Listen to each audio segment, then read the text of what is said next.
SCTM truly appreciates you being here. Now I want to turn it over to Elizabeth Downs from Huron Consulting, our moderator for today's panel. Thank you. Thank you, Teresa, and thank you, SCTM, for hosting this wonderful webinar series. We are on session number 4, and today's content is focused around managing travel policy compliance.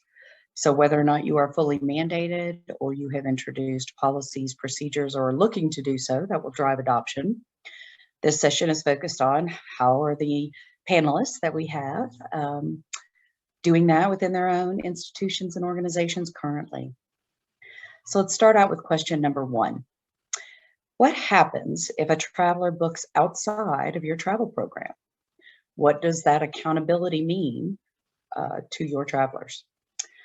Liz, as a fully mandated program at the University of Wisconsin, Ms. Dressel, what are your consequences there?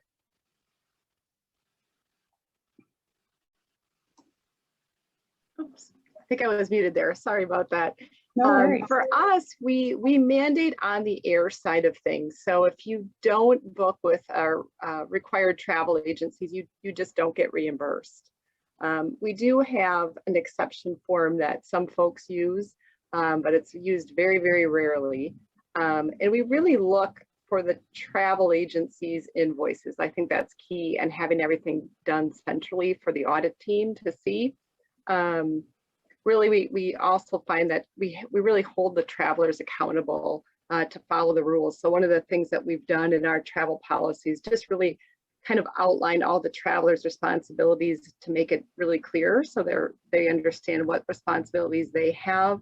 And it's something that we're even tweaking on right now just to make it a little bit better and a little simpler for travelers in our next kind of edition of our travel policy, to make it very clear kind of what their roles and responsibilities are, just to ensure that they make the right decisions, knowing that we're kind of a non-profit public institution. Thank you. Shannon, as an organization who goes about this more from a policy procedure focus to achieve adoption, what are the consequences for individuals booking outside of your travel program? What happens? How is it handled? So like Liz, we don't reimburse. We give everybody one pass. And the way we're monitoring that at University of Colorado is our workflow is that if somebody selects to have internet airfare purchase as part of their expense category, it flows directly to the travel team. And we 100% audit anything that is booked outside of the program. So when we see something that isn't booked within the program, we check to see if that individual has had an email from us explaining the policy procedures before. And if they haven't, then we let them know that they won't be reimbursed because it's their second time booking outside the program. But the first time, we're really good about adding like all the details on what the policy actually includes and leave ourselves open and available to answer any questions. And if somebody comes back and they have a reasoning behind it, we will review that and overturn that if we feel that there really was an exception to policy met. Thank you, Shannon. Wonderful.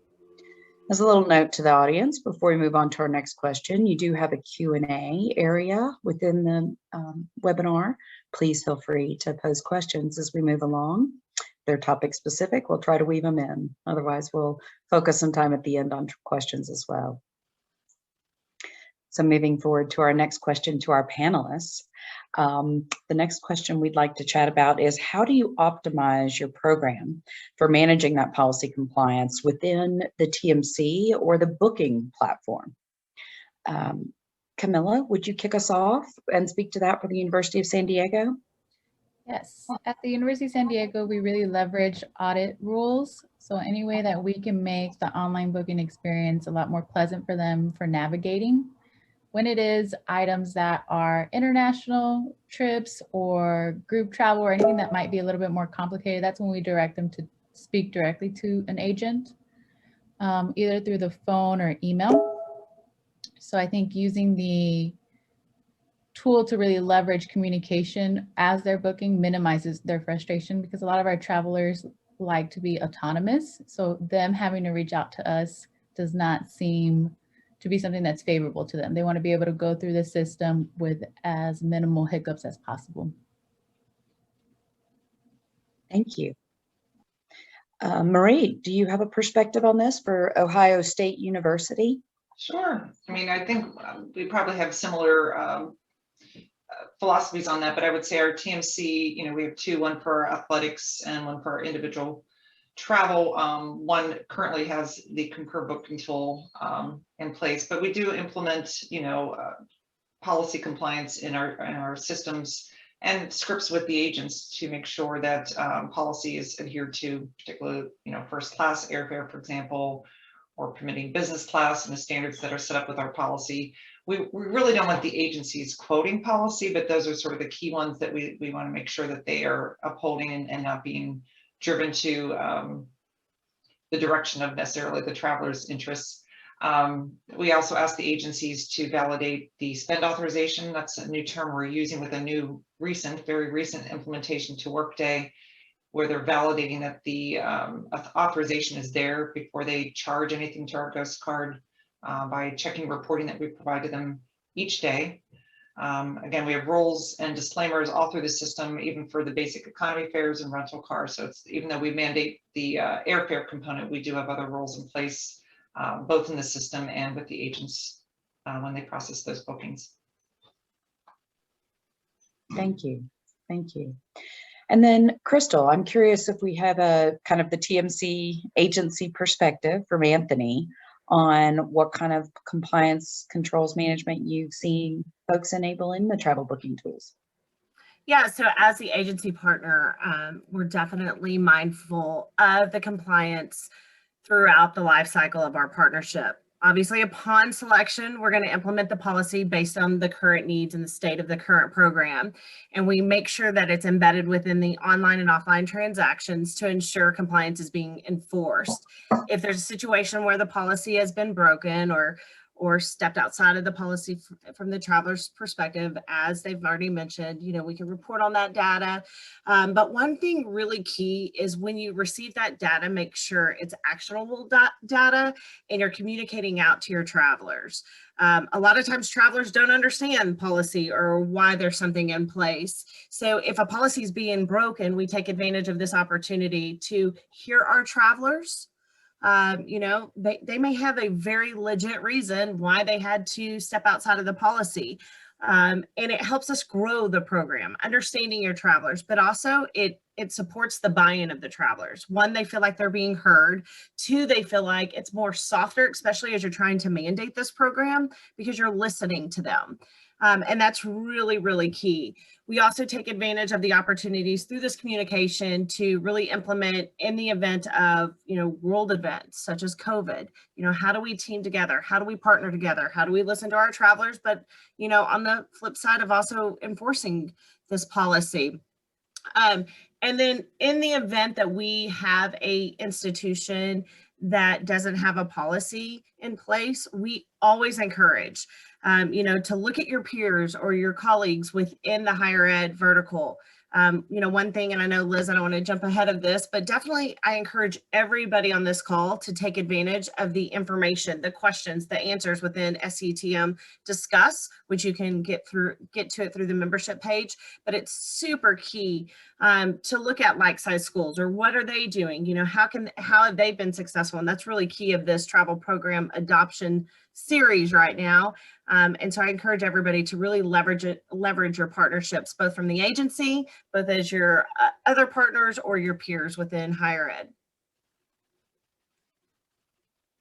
Thank you. So I really appreciate your feedback on that, Crystal. Speaking to the Q&A, we did get a couple in around the concept of mandating that travel policy, right, and denying reimbursement. So Shannon, number one, when you're QCing that audit trail, right, for how to know that it was fare purchased outside of your travel program, how are you flagging that to make sure it's audited? What is there criteria that you're focused on to make that happen? Anything that is an airfare purchase, the department or the traveler is to use the internet airfare expense type.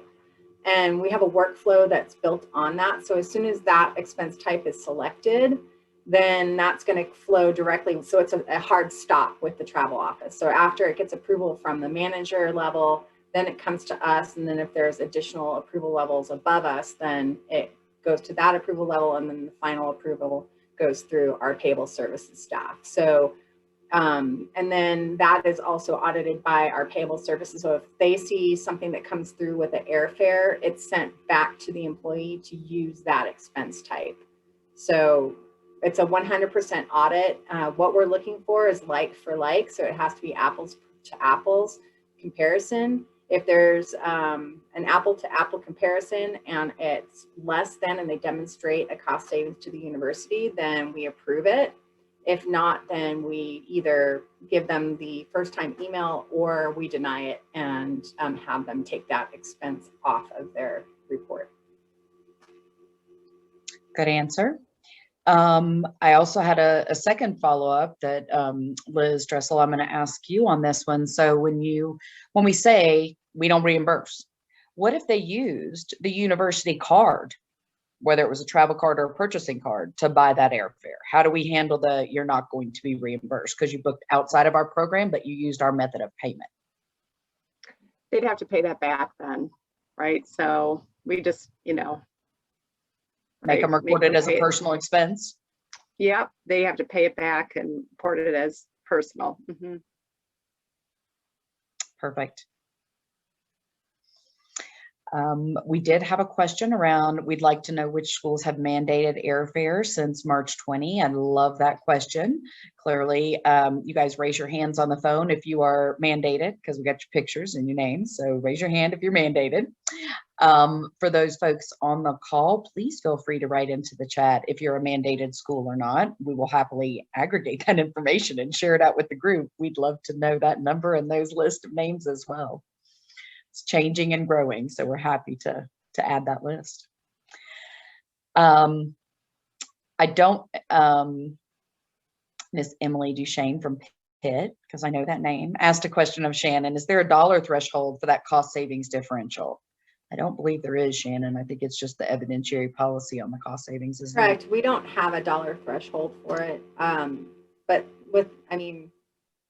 we make it so difficult for you to get kind of jump through the hoops that, we had 94% adoption, and that was even before we had apples to apples. So because of COVID, we actually tightened our non-mandated program. We used to allow for any type of within an hour departure as the comparison quote. And now we've made that even less likely to be able to match or beat it. Really what we're seeing is basic economy. We don't allow a basic economy to be booked within our program. So we do see, that's about the only time that we'll see apples to apples come through to where we're approving it, is that basic economy. And if somebody wants to put themselves through that agony, or I guess the way we're looking at it is feel free to, but yeah, that's kind of the way we're going around it. No threshold. Great.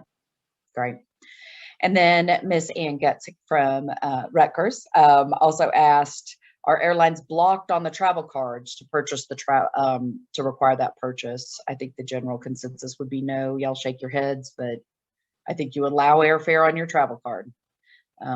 It's those downstream controls that are going to make sure if that would have to be recorded as a personal expense because you're rejecting it because they did not comply with your mandate.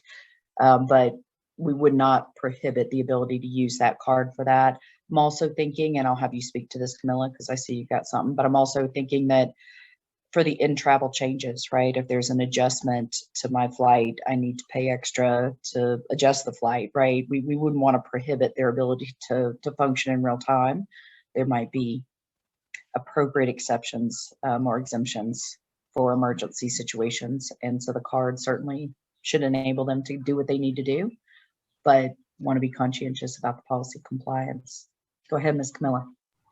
Correct. So we don't bar the airline from using our one card because there's going to be check-in bags or anything like that. So we couldn't stop it. However, on the Concur side, we have a flag that anyone who uses the airfare expense type, if it is not coded to our US Bank Lodge card, which is a virtual card for all of our air bookings that our TMC CTP uses. So if it knows that you used your individual corporate card or out of pocket, it has a audit flag that everyone sees that tells you, make sure that it's not just a travel itinerary, that you have the credit card charge attached. Or if it is on your US Bank Visa, that you must reimburse the university and that it should be changed to personal non-reimbursable. And if it is out of pocket, that it will not be reimbursed. And so that has already started getting traction. The reason we didn't do it in the beginning was because we did a phased approach. And so that starts a lot of the conversation. So even today, we had someone that tripped it. And so athletics actually sent out a reminder because it's starting to really sink in that this is an unallowable expense for them to partake in. Great feedback. Hey, Liz Dressel, how do faculty respond? Have we had to deny a claim for faculty? Did you get support? Are there issues? Yeah, I mean, I think initially when we first rolled out, there was a lot more. And over the years, it's just a lot less. On occasion, we'll still get some, and they're not too happy about it. But you know, I've shared on some of the other panels prior to this that we've made sure that everyone gets it in writing when they first start in a welcome email. So we kind of feel like if they are new, you might get an exception, just kind of depending on your school and your division. And if they're upset, but they usually don't ever make that mistake twice. So it's just something that we've learned to defend in a nice way, just explaining that that's our rules and that's our policies and procedures, just like anything else. And it's a purchasing rule that it's required that it goes through the travel agency. As long as you got leadership support, you can make it work, it sounds like. Yeah, Okay. that's the key. Right. You know, we've been talking about this mandate on airfare, and Erica, I believe that's what the University of Cincinnati, Reeves, brought up the question, are the airfare for student groups and study abroad mandated? Crystal, how do you normally see those handled? So I'll say just in the recent, probably 2 to 4 weeks, study abroad has been a huge conversation of a lot of our institutional partners. And if you look at it from Anthony Travel's athletic standpoint, obviously athletics are traveling, but study abroad has been one that I actually thought may be delayed, but I've seen a swap. I feel like institutions recognize that study abroad is a huge aspect of their campus day-to-day business. And with the release of the vaccination, I really feel like it's starting to become more of a topic. And because of this, and because if you look at what happened this time a year ago, when a lot of us didn't know where students were, I've seen this conversation really start to get to the forefront, especially with leadership. So yes, we're going to allow study abroad come the fall. Yes, most students are going to have to book through the program, and that is from a duty of care perspective, which I know everybody on this call understands. I'll be curious to see how a lot of parents handle this, but from a duty of care standpoint, this is huge because in the past, many of you are well aware, a lot of study abroad programs allow parents miles or parents credit cards, but I definitely see a turn in that. As much as we talk about a mandate, I do see it for study abroad as well. Thank you. Great. Speaking of duty of care, let's move forward into that question a bit. And I just wanted to, as we leap into this duty of care question, speak to the last couple of sessions and a dynamic that our audience may have noticed, which is when we spoke to leadership, session 2, how to get leadership to buy into this mandate concept. 2 big bullets. 1, financial management, unused tickets, making sure that we have transparency and control of that. 2, duty of care to help our folks. That's how we sway leadership. Those big 2, in addition to lots of other techniques, were thrown out in our session 2. Session 3, we chatted with you guys about how to market and or communicate your program to your travelers. Very light on duty of care in session 3. because we still deal with the big brother concern. We still deal with them being overly concerned that we are trying to track them in some way that they would prefer more privacy on. So let's speak to that in terms of now when we talk about managing the policy, and of course the importance that duty of care has always taken, but has become much more prevalent in terms of focus over the last year. How do you manage that duty of care component in your policy compliance is the question to our panelists. How do you communicate or market this to your travelers with the cautiousness and the concerns that we know we have to be careful about? Lainey, would you be willing to speak to that for us first? Sure, Liz, Tulane thank University. you. Yes. So Tulane, as far as I can remember, and I've been there for 17 years, has always required that you register with a emergency evacuation insurance provider if you're traveling internationally. But the enrollment was very low. So as much as faculty do not like Big Brother, they also do not like clunky systems and doing extra work outside of just booking their tickets. So that's a hard thing. And when you're speaking to senior administration, it's a little bit easier because they're concerned about risk factors. They're concerned about medical evacuations and different things like that. So you can really sell it to them and manage it with them. However, what we learned last year and what they learned last year, that it's not just about evacuating people. It's not just about medical emergencies. And trying to find our people abroad, and I know I've mentioned this before, even though we know where our students are and study abroad, we had no access to their tickets. The students typically take on that expense. So we didn't track that. So even though we might have known where people were after talking to all the silos in the university and trying to figure out where even faculty and staff were who were out of compliance, that was quite a feat. And then we did not know the status. Did they change their ticket? Were they able to get to their to their airline? So it was pure madness. We made it through. Again, the program really shined. And if we didn't have senior administration fully on our side when it came to duty of care, that certainly changed after what happened last year. And as I had mentioned before, this has also prompted them, like Crystal has said, to now mandate or require or push that they book in Concur, which means we are now going to give our students access to Concur. So even though Tulane's not paying for these tickets, they're going to tell the students who go study abroad or whatever the case may be, if it's school related, that they need to book through Concur so we can track that. With faculty, it's a different type of management. You know, you just want to explain to them, hey, the university's already requiring that you do this. You know, if you book through our system, you do not have to go outside and manually add these things. You know, everything's done, one-stop shop. And I've received a lot of positive feedback on that. I think that really sells them. And I've seen faculty go, really? You know, to me. And I'm like, yes, really.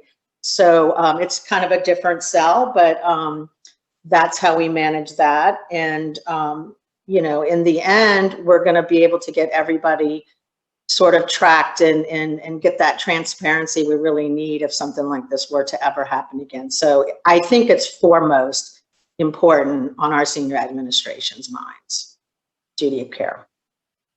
Thank you, Lainey. We do have a follow-up question for you on that in terms of, have you worked through the concept of how you would enforce that mandate for the student booking in the tool? Would you deny, I mean, obviously the reimbursement denial, if there is no reimbursement, doesn't give us the same leverage as it does with employees. So actually, this is pretty new. So whenever you're working on something like this, you definitely don't want to work in a silo. You want to work with the other departments. So we have, and it's kind of a wish-wash of people, but we have finance, accounts payable, procurement, the provost, general counsel, study abroad, student affairs, and we're all meeting next week to discuss just how we're going to sell that and make that happen. And so we do have the backing of the International Travel Group to do this. Mhm. So we're just now, the decision's made, we just now have to figure out, and I'm happy to update people as this goes along and how it's working. Yeah, I think we'll follow up with you. Lori Bean at Arizona State University had a question around, how do you limit the payment methods for students? I'm thinking they go in their own rule class, right? They don't have access to the lodge card if you have one in the background, that kind of thing, ghost card as appropriate. Yes. The only So- cost really is going to be the transaction costs. So if you put them in a new rule class, you're not taking on additional expenses, and then you can sort of limit them or restrict them, and they would need to put their personal credit cards into their profile. Wonderful. I wanted to mention a tip and trick I've seen here as well. When you talk about surfacing policy compliant airfares and that dollar comparison, right, of what I could book outside the tool, what I can book inside the tool. For those of you that are Concur users, which is not the full scope of this audience, but for those of you who might be in that Concur booking tool, there is a technique for long-term clients. I don't necessarily recommend this, but for clients out of the gate, where you may have employees who are out there looking at an economy airfare, for example, but all you have decided to surface is economy plus for them to be able to book, because those economy fares have so many restrictions on them, they may end up costing you more. With additional baggage fees, having to buy a seat, you can't check in until you get to the airport, all of these things. So if a university decides not to allow an economy, but your population is going to show you the economy fare as the comparison to your economy plus and show you they're saving money, there's settings in the tool that allow you to do things like show this airfare, show but do not allow is the setting. So we can actually show them an apples to apples. This economy fare is available out in the market. You could find it. Our policy would not have you select that fare. It ends up potentially costing the university more. Those kinds of availabilities are in your booking tool for you guys to look at that balance. So just wanted to highlight that tip and trick for you as we're moving forward. And just to clarify, that's basic economy. So we also talk about that on our Thank you. campus, basic economy versus economy plus, Thank you. which is a hot topic. And I believe Yes. Some universities do choose to allow it. I think Marie at Ohio State allows it, but they have additional restrictions, like you know what you are signing up for when you are purchasing this. And so the system allows you to have that pop up and they have to click agreeing to it. Thank you, Camilla. That's really good. And thank you for the clarification on my semantic. Basic economy is exactly what I was trying to speak to, right? The one that many universities will prohibit and not surface on their sites, but maybe we do surface it and show them, and we're intentionally not allowing it to be booked so that they're getting more of an apples to apples, just an idea in that space. Okay. Lainey, thank you so much for your addressing those and your follow-up. Liz, on the duty of care component for the University of Wisconsin, how is that being marketed to travelers, right? Is it really that ease of registration, as Lainey was mentioning, right? How are we getting them in here? We're saying, if you come through our tools, one-stop shop. Don't have to do anything else. We got it all. They'll flow downstream. Is that one of your biggest marketing techniques in terms of getting them in, or is it something else? Yeah, I think so. I mean, I think we definitely state it in the policy. We make it clear that traveler safety is our priority. We state that it's right away in the front. I think we continue to market that no matter what, because as you'd mentioned before, there is a financial component, and for us, it's a little bit of how you purchase airfare, and we have to go out to bid. So there's some purchasing rules. So we kind of tie both together, and I think over the years our messaging has changed, and sometimes that can be confusing to travelers. I think one of the things we came out at first with saying is we've selected an agency that's open 24/7, which most of them do have 24/7 servicing, but we had a lot of our institutions at the time that had kind of selected some smaller brick and mortar shops that were nearby their campuses. And so when we went with a bigger agency, we really marketed that 24/7, right? So that's part of the duty of care. It's you always have someone to call, when something simple might hit with like weather. For us, it's the snow, or something much more serious like we've had with COVID-19, right? So I think we marketed that a lot, but what we did see, and it's just something maybe to be cognizant of for folks that are maybe new to mandating, is while I think it is important to talk about 24/7 service, and I think it's a great feature of a lot of agencies, the service you get may not be quite the same. And I don't know that we had marketed that as clearly. You don't get your dedicated agency at 11 p.m. They're not going to know the university as well. They will do an amazing job and they'll do the best they can, but they're not the team that services us, regularly. So I think we've had to do a little bit of backtracking over the years to make that a little bit more clear. We definitely have had a lot of professors because it's more convenient for them at 8 p.m. to make those calls, and then a little bit more of the complaints. So I think for us, we do really market the duty of care, but we kind of market it a lot more as just an overall managed program, right? That's really our core beliefs is having a very well managed travel program. And that encumbers the duty of care, and that we make the selection of the agency that we know will service our needs. Amongst our panelists, sorry, go ahead. No, okay. Amongst our panelists, I'm curious how many of you, maybe by a show of hands, are using or marketing the TripLink TripIt Pro to capture the offline bookings? I think the biggest use case for this in a mandated program is probably around things like conference hotels, right? It certainly is an exception or, a valid exemption from booking online in the tool, but I would want a hotel itinerary in addition to an airfare, especially if the geographic location has some distance between it for duty of care. So raise your hands. You guys marketing TripIt, link in your external bookings. Is everybody doing that? I would like to clarify that we're careful when marketing TripIt Pro because our biggest stance about airfare is duty of care. So we don't want them to think that, oh, well, then I'll just book it and send it to plans and use TripIt and then you should know where I am. Yeah. But we do make that distinction. So we're a little hesitant, but yes, we do market TripIt Pro and as a added perk for them to use that tool for personal use. Perfect. I agree with her. TripIt Pro for me is just while you're on the ground, while you're traveling, it's a great tool for them to have. So that's how we market it too. Yeah. We also market it as well, but we do not market TripLink. And if you have a non-mandated program and you're trying to push for mandating, the last thing you want to do is give somebody an option to book outside the program. So we only market TripIt Pro, not TripLink. Okay. So when it comes to that conference hotel booking, what is your tone to get them to send that itinerary in if you can get it? Or do you just not? Plans@concur.com. I think plans@concur.com is more accurate because I could be mistaken here, but TripLink picks up personal travel as well. So it kind of muddies the waters for me. That's, so, we use it, but we would rather them put the actual reservation into Concur themselves. So we know that's exactly what they're doing.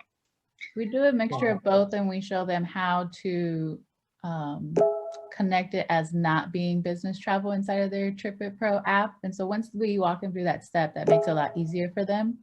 At first there was confusion because they were like, we don't want you to know where we are personally. I'm like, that's fine. It's very easy to unclick and then it removes from corporate travel. It just assumes that it is corporate travel based.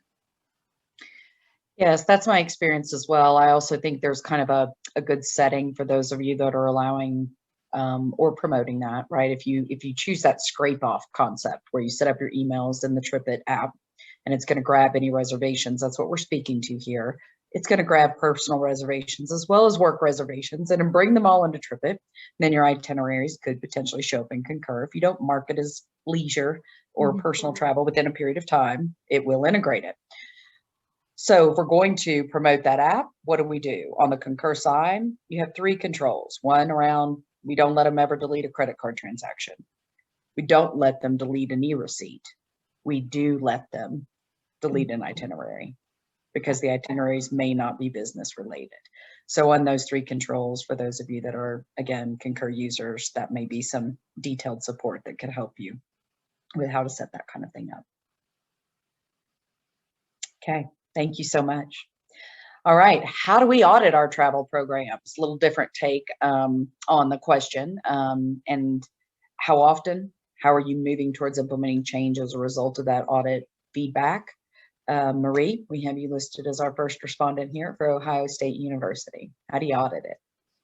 Well, we're in this really interesting dynamic where we've just moved to Workday in early January, and that coupled with sort of a year off has afforded us sort of an opportunity to kind of look at this with fresh eyes. I can tell you, we audited it almost on a quarterly basis in the past through our previous system, but again, Workday produces sort of a different dynamic, and so I anticipate I'll have more information to share as we get further into Workday. But I suspect, again, that's something we'll continue to trend on a routine basis so that we can pick up the necessary changes we need to make toward our program. Again, in the past, those were easy to identify, and I've found it fairly simple to push through those changes through, again, this very supportive leadership backing that I have. We just updated our policy with the change to our system. So again, I suspect we'll find some other things that have come about with this year's drastic changes that we'll be looking to improve upon in the coming months. Great, thank you, Marie. Shannon, same question. How do you audit the program? We typically use the auditing process up to our campus users, right? So we want to see how our travel program is running and performing and what people want to see. We have an annual survey that allows people to comment on our TMC, Concur, the overall policy, things of that nature. And then what we do is we use those responses that we're getting from that to really reevaluate where people want to see changes in the travel program. That's kind of where we get the soft, right? The soft feedback. And then we also do configuration. We sit down with our TMC and do a configuration and just go step by step through Concur to see any changes that might be in there so that we can make any type of tweaks to our policy, how we're communicating through the tool. And then also just having that relationship with our president's office and the individuals that are actually looking at hard policy for us to have those conversations as well to figure out how we're going to implement those and communicate them to all the campuses as well. Fantastic, thank you. Okay. Also, quick show of hands, got a question out there. Are you allowing travelers to book international travel in your booking tool? Now, of course, I think most people say yes to that. I think most of us would also qualify that if you have a multi-leg segment, you're probably better off to call the agent and get help booking that trip. But if you're flying Newark to the UK, you can book that thing in Concur, no problem. Yes. Head nods. Okay. Correct. I think what we tell our users is if it's your first time and you're not as confident to contact an agent, because remember we centralize fees, so they don't see those extra fees. And they can always do online booking assistance and Concur. So they don't charge you for that. They just walk you through the process. Or they can call us. So if it's simple, that's fine. And some of them prefer it. Great. Great. All right. Let's see.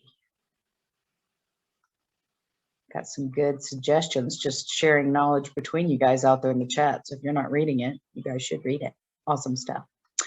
Okay. Love the knowledge sharing going on. Thank you. We have a question, not only for our panelists to answer, but also that we would like our audience to answer. So our question in this area is focused around, and this is also compliance, policy control, right? How do we get things? But most universities need an accountable plan where you define to the IRS what you would consider reasonable. And if your employees surpass that timeliness standard of what is a reasonable time to submit a claim for expenses, we will tax them, or we have the legal right from the IRS to tax them if they have exceeded what you as a university have defined as reasonable. Reasonable is not consistent across universities. We have different people choosing a different reasonableness standard. And so here's the question we're asking. When does your institution consider expenses taxable income to the traveler? And we will pop up a Google poll for you to give us your answer for your university. Thank you, there it is.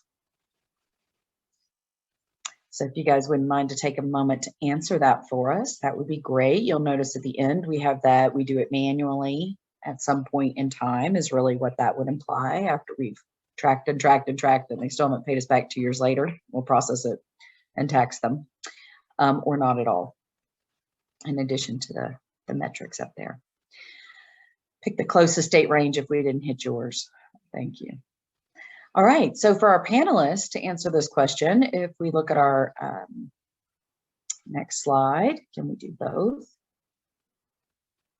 We will show you where our group is sitting and we're gonna speak to someone in each group. So Lainey, would you start with, you've set yours at 5 days, most restrictive one out. Yes. How does that work?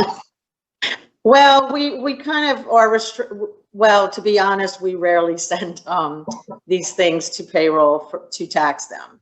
And the reason is currently our procedures are pretty tedious. So we really use it as a last resort. It is our policy and we do use it to threaten. But in our experience, we haven't sent too many of these. I'm not in that department, but I did speak with our accounts payable manager about it. So that's what she said. Perfect. I will say from my experience consulting with clients that in terms of setting this in your accountable plan, the reasonableness standard, the shorter time frame we make it, the harder time we have truly executing the taxability, because putting in those teeth is harder when the time frame is shorter. But as the time frame gets longer, talking to these schools in the 60, 90-day bucket, I think you will also start to see an increase in the systematic methodology for applying taxation, because we feel like we've given them plenty of time and putting in the teeth and the control is viable a little further out. So Ohio State University, let's speak to that one, Marie. Yeah, that too was one of the changes we got to enjoy with Workday. We updated our policy, which included what our tax office has indicated a change in the IRS or the Treasury regulation where it's 60 days. I think it will tie back a little bit to the system we're using where we do need to expense transactions more timely. And so this kind of aligns very well with that. Again, we are 2 months in. So we really haven't had a chance to kind of put our arms around this. We're certainly not seeing things expensed as quickly as they should be. Certainly we're encroaching on 60 days on a few of those transactions, particularly some airfare. So the jury's still out, but again, that's brand new to our policy effective January of this year. Wonderful. And you'll notice in our heading at the top of this slide, right? I don't see clients typically doing this off of the posted date of the transaction, right? Airfare, conference reg, those can throw us off if we have people hold their expenses for a single trip report. So these rules are really mostly functioning off trip end date, unless you're talking about expenses under some version of a non-travel activity policy, and then you may very well work from your posted date. But typically you're working off of your trip end date. So that number seems a little more reasonable. All right, and then Shannon, do you want to speak to our 90-day University of Colorado? Yeah, we have a pretty hard policy. So if you're hitting that 90-day, it is considered taxable. People that contact our payable services staff in kind of defiance of that, they are asked to go see their campus controller's office, actually. So that's the only way that somebody at University of Colorado can get an exception to taxable income is by getting a kind of like a waiver from the campus controller's office. And that is, like you mentioned, Liz, that is for 90 days past trip end date, or for non-travel, it is for past post date. Perfect. So Lainey, what kind of results did we get on the poll from the audience? Can we look at those? 28%, 60 days, that's the highest. And then there's 26, not at all, 23 manually. So 90 days is 15%. 45 is just Tulane. You know, I'm just so pleased to see this. I mentioned to the panelist group when we were chatting that in my experience, the number I've seen on this most commonly applied is closer to the 120. There's a bit of a fear factor in being too firm on our policies. So we set it, the teeth out a little further, right? That we'll write in our policy it's due within 30 or 60 days, whatever's appropriate, but our taxation component lags a bit. Seeing you guys moving this up will change behavior, right? It'll get people submitting things sooner. The fear factor, leaving it further out, you're still going to get the behavior change, but you're not going to get it as timely. So pleased to see you guys moving towards this. I think you'll see benefits from it. It's really impressive. Okay, thank you for those results. Let's move on to our next question. How do we address the travelers who are attempting to save, put it in quotes, money? We're saving you money. We're going outside of your tool. You're not offering us the best rates. Liz, would you speak to that as someone who's running that mandated program? Sure. So we've really partnered with our travel agency, and we really do this during our RFP to make sure that they will offer a price match or a low fare guarantee, and then try to work with them on the best way. So I really sincerely believe that this is the best way to do it. So you don't have to get into these scenarios all the time where you're having to be that middleman where someone thinks they found a cheaper airfare on Expedia or Orbitz or whatever the case might be, when they're really not comparing apples to apples, right? They might be looking at those basic economy fares that we discussed earlier, or if you continue to click through sometimes these fares that they're finding on the web, they're not there anymore. So most of the time we find that that's kind of that 80 to 90% of the time. So we've really partnered with our travel agencies to get that low fare guarantee where they're willing to say that they always will have the lowest fare. And if they're not able to have the lowest fare, they will actually purchase that ticket and then kind of, I would say, import it or bring it in as a passive or non-GDS airfare segment. And if you can get your agency to do that for you, boy, that saves a lot of time and energy on the travel manager side or whoever you have in administration kind of working on that. So that's really the way we've handled it. So we've really not found any times where we have to kind of get involved now. We really have that worked out with the agency directly by just having that low fare guarantee. And some of it is we also try to educate people. There are some things like group blocks. Obviously, agencies, bid that group fare or group block differently.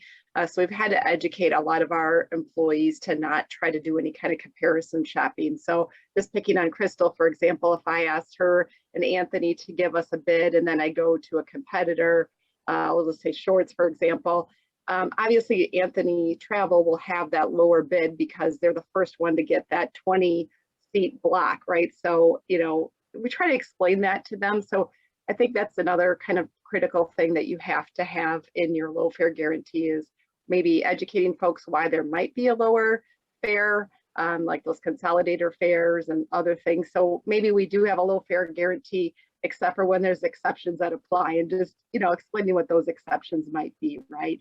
And then we really do not allow people to do quoting of group blocks outside of our dedicated agencies, just for that reason, because obviously the first agency is always going to get the lower fare. Wonderful. Okay. Marie, same question. How do we deal with the travelers trying to save money? Similar to Liz and Shannon, with our mandate, we knew the reaction from folks to be somewhat resistant to this TMC and our urging of them or requiring them to use it would be about fares that were cheaper. And we do believe some of our faculty really invest quite a bit of effort and time trying to just find that lowest fare, even if it's $1 difference. The way we've circumvented that is creating a price match request form. They've got to submit that quote, and within that 24-hour period, the agency will attempt to find that match or a comparable option. At which point, if the comparable option is not what's chosen by the traveler, we can give them an exception approval, but they're held to the cost amount that the comparable option offers. So if they come to the expense process stage where they're submitting a reimbursement and it doesn't match what we were able to get from the agency, they'll only be reimbursed up to that amount, and they'll probably still get an infraction for not using the agency. So again, it's a process that we kind of deal with case by case, but it's worked very well for us. I can say over the full year of a mandate that we did have, where we employed this form, out of all of our travel, which is quite significant, I thought it was pretty good that for only 40 we were not able to match, where we were able to give them an exception. And again, it's not just about price. We want to make sure that who they're buying from is a reputable reseller. We look up the Better Business Report. We want to make sure that they're not getting themselves into trouble that's going to create more work for us on the back end. So this process has seemed to work for us pre-COVID. I'm not sure now that we've gone through the pandemic that we'll even offer this. It seems to me at this point, we've got a pretty good case, all of us, to just go through the contracted agency. But that's not pulled officially yet. So for the time being, we're still working with that solution. But again, we may pull that off the shelves and just make the mandate a little stronger thanks to the pandemic. So. Great. Thank you, Marie. Before we move on, Crystal, I'm curious, TMC response on our travelers trying to save money. What can we do to get them in our tools and realize this is a good price point? Yeah, it's to highlight really what Marie and Liz mentioned. It's all about communication. Oftentimes I tell, my main point of contacts at each of our institutional partners is, we can communicate till we're blue in the face about cost savings, but also you have to think about traveler experience. Are they aware that there's an agreement in place? And I'll just pick on American Airlines right now that offers them priority booking if they don't, have status. What about, the impact that booking basic economy is going to have, especially if you're trying to piece 2 trips together. So there's a lot of things that travelers just don't know. And sometimes, picking up that phone and having an agent contact the traveler, they realize, oh, it's not apples to apples. Oh, I didn't know there was this additional services, or, traveler experience is more enhanced, or whatever it may be. And I also oftentimes tell the traveler, I appreciate you coming to me. Please let me know if you found a lower fare, because reality is we're dealing with technology, and there could be situations where a cart number wasn't applied. I'm just throwing this out there. Technology will typically catch that, but the Concur could be down. It may not be showing a rate. Maybe the rate expired, whatever it may be. But giving your travelers the voice is really key. You don't want to, and I know we keep talking about the mandate and pushing travelers to the program, but if you're not listening to your travelers, I feel, and from what we've seen at Anthony Travel, is your program becomes stagnant. And we want to grow, we want to evolve, we want to change. I mean, who would have thought, and we all keep saying it, a year later, here we are. So looking at listening to your travelers, but also educating your travelers is key. And again, we have an open email, open door policy that please let us know if you find something out there. To Marie's point earlier, very few, and I could not even tell you the last time that there was truly a rate that was found outside that we could not honor or guarantee. There's going to be those one-off chances that something does happen. So I hate to say a traveler will never find it, because I feel like sometimes travelers want to push the envelope and waste time and try to find it. But when you're looking at regional international carriers that don't operate the GDS or something of that nature, and to Marie's earlier point, we want to make sure they're reputable. We want to make sure that they're not using a travel card on some, corrupt website, and now we have to shut that credit card down because there was fraud on it. There's all these different scenarios, but also educating your travelers that, yes, we appreciate you trying to save that $20 on airfare, but when you look at the grand scheme of things, what impact does that have to the university's negotiating power? If it's outside the program, we lose visibility, duty of care. In the event of COVID, we were helping travelers left and right, but oftentimes that's not allowed by the airlines if it's outside the program. So again, I could speak to this all day long, but I will just summarize it as educating and listening to your travelers is really key, because oftentimes they do have very valid points, and we have to consider them if we're going to all evolve, especially post-COVID travel. Yeah, I would agree. Hearing their voice is critical. Letting them hear yours in terms of, yes, there is an agent fee on here, right? What are you getting? You're getting some of those things in the airlines where you might get that free seating upgrade, right? That you can get the mid-level seat even with no status versus the basic seats. Certainly we may have things like baggage ancillary fees included in our benefits that again, you might not get otherwise. The service element is critical. What else? What else? Guys, use our tool. This is what you're going to get out of it. The service fees, that time you spend searching for the less costly airfare, is it really worth the $25 offset on the agent booking fee? Or did you just spend an hour and a half doing that? Spent 3 times the $25 of your own time. They don't often see time and a cost outlay of cash as the same, right? So there's a balance there. But I would say those are the things that we want to make sure our travelers are hearing as well. That agent fee that they like to stick out there as the prohibiting factor of I don't want to pay that extra comes with a lot of benefits included, and a lot of support and a lot of ability for us. Heaven forbid something happens and you can't go on your trip. We can take that ticket, pull it into our pool, change the name on it, reissue it for someone else. You can't do that outside of our tool. We've just lost it. So, you know, how can we help? I think offsetting that agent fee piece is sometimes not even the price of the airfare itself. They just imagine this $8 to $25 agent fee, depending on online, offline booking, that they might see as a big disincentive. I would argue the opposite, and I'm sure all of you would as well. So we got to work through that one, though. We got to be real transparent. We see it too. Here's what we think you get for it and why it's worth your time to just go through this tool, be done, 10 minutes, not an hour and a half of comparison shopping.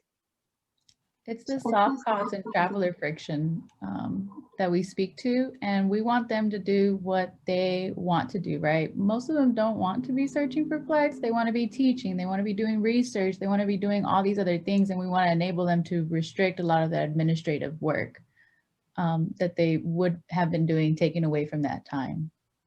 That phraseology is so good, everybody. If you're not using it, scribble it down.